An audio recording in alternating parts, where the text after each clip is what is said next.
Hey all, welcome to my YouTube channel Walk with Nandu. இன்னைக்கு நம்ம என்ன பார்க்க போறோம்னா பன்னீர் புர்ஜி எப்படி பண்றதுன்னு வாங்க பார்க்கலாம். வீடியோக்குள்ள போகலாம். முதல்ல கேஸ் பத்த வச்சு தேவைக்கேற்ப 2 ஸ்பூன் ஆயில் ஃபர்ஸ்ட் ஊத்திடணும்.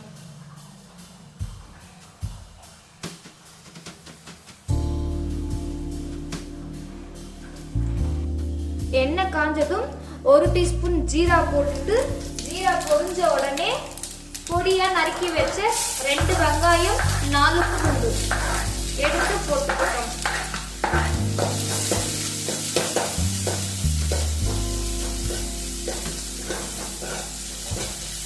வெங்காயம் நல்லா வதங்கணும்.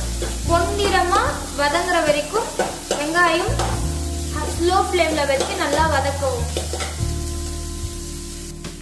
வெங்காயம் கொஞ்சம் பொன்னிறமா வதங்கின பிறகு ஒரு பெரிய தக்காளி இருந்தா 1 எடுத்துக்கோங்க. மீடியம் சைஸ் இருந்தா 1.5 தக்காளி எடுத்துட்டு இது கூட சேர்த்து கொள்ளவும்.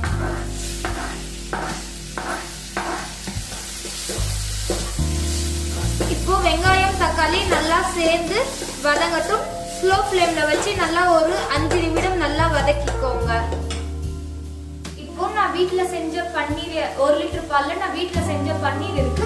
இந்த பன்னீரை இப்படி கேரட் துருவுறது இருக்கும்ல, அதுல சின்ன மெலிசு துருவுறது எடுத்துட்டு வச்சிட்டு நல்லா ஒரு 2 பீஸா புட்டுட்டு நல்லா இப்படி துருவி எடுத்துக்கோங்க. இந்த மாதிரி எவ்வளவு பன்னீர் உங்க ஃபேமிலிக்கு ஏத்த மாதிரி வாங்கிக்கிட்டு நல்லா இப்படி பீட்ரூட் சீவறதுல நல்லா துருவி எடுத்துக்கோங்க. இப்படி வெங்காயம் தக்காளி நல்லா வதங்கின பிறகு தேவைக்கேற்ப 1 டீஸ்பூன் ரெட் சில்லி, 1/2 டீஸ்பூன் உப்பு,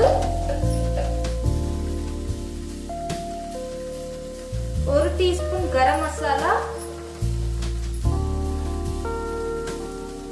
1/2 டீஸ்பூன் தனியாத்தூள் எல்லாம் சேர்த்து நல்லா மிக்ஸ் பண்ணிக்கணும்.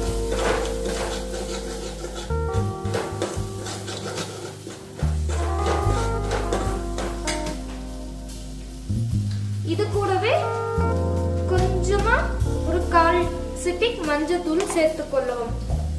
எல்லாம் நல்லா மிக்ஸ் பண்ண பிறகு துருவி வச்ச பன்னீரை இதுல கொட்டி நன்றாக கலரவும்.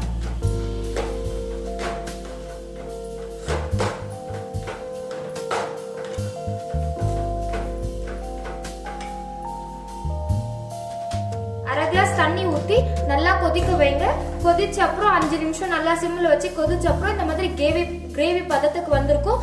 தோசைக்கும் சப்பாத்திக்கும் ரொம்ப அருமையான சைட் டிஷ். ட்ரை பண்ணிட்டு எப்படி இருக்குன்னு கமெண்ட் செக்ஷன்ல சொல்லுங்க. இதுதான் நான் ட்ரை பண்ண நியூ டிஷ் பன்னீர் புர்ஜி. நீங்களும் ட்ரை பண்ணுங்க. தேங்க்யூ. பிடிச்சிருந்தா ஷேர் பண்ணி சப்ஸ்கிரைப் பண்ணுங்க.